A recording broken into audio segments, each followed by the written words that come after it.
Do you have any doubt that we are or aren't?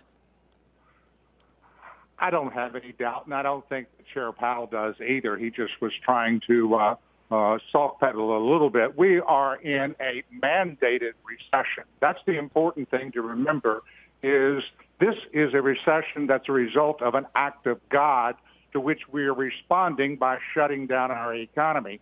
So we actually need to have probably a new word to describe it. And that's where we are, and it requires a response by our government that is if we were in a war.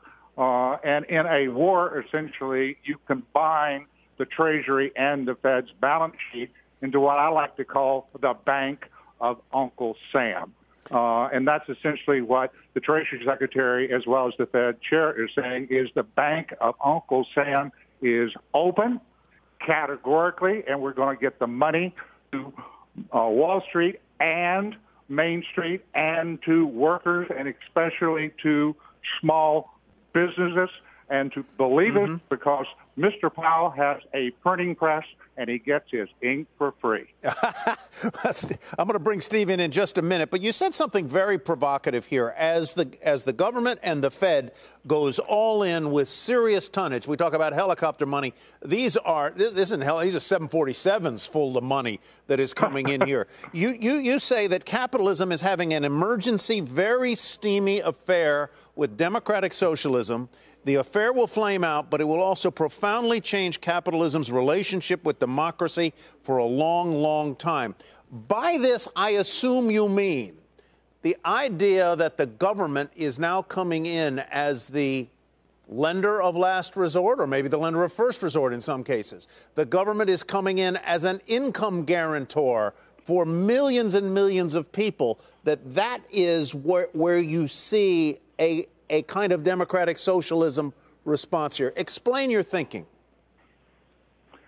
Well, I think that's exactly what we're seeing right now, and it's being done exquisitely. That's the only thing that you can do right now because we have to shut down the economy until Dr. Fauci says that we can open it back up, which Chair Powell also noted. So that's the reality. But my point is that we're now using tools that we haven't used really since World War II.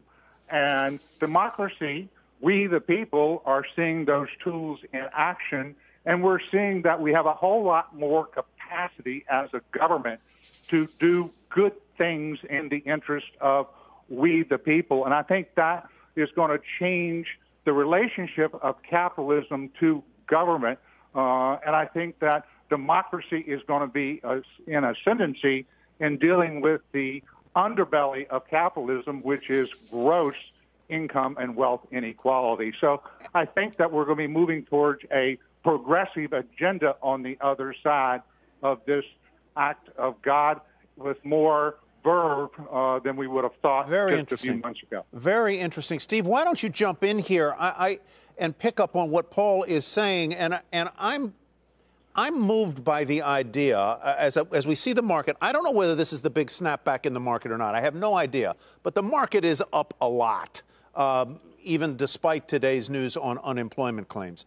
But my guess is that the market will come back faster than the economy will, and that portions of the economy, to Paul's point, in this era of broad inequality in the economy, that there will be portions of the economy that will come back fast, but that not the have-nots, but the have-less elements of the economy might well come back much slower. I think that's right, Tyler. And maybe someday you can explain to me how to pick up on Paul McCulley. I've been trying to do that for 20 years unsuccessfully. And I think you're right about that. But let me disagree a little bit with what Paul and by the way, others are saying about this being an unusual recession or unusual downturn. And I think there's a reason why it may be important to make the distinction. This is like any other downturn in the sense that it is a shock to the economy. created by the unexpected idling of productive capacity in the economy.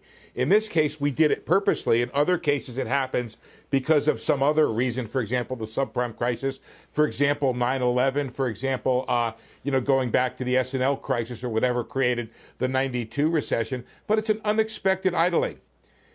This is a weird one, Tyler, where we have, picking up what Paul was saying, unexpected political consensus about how to address this in one of the speediest set of programs from the Federal Reserve, one of the speediest bailouts I've ever seen, where they're immediately addressing this. 96 to nothing. 96 with a bailout program that is equal to 10% of GDP and counting.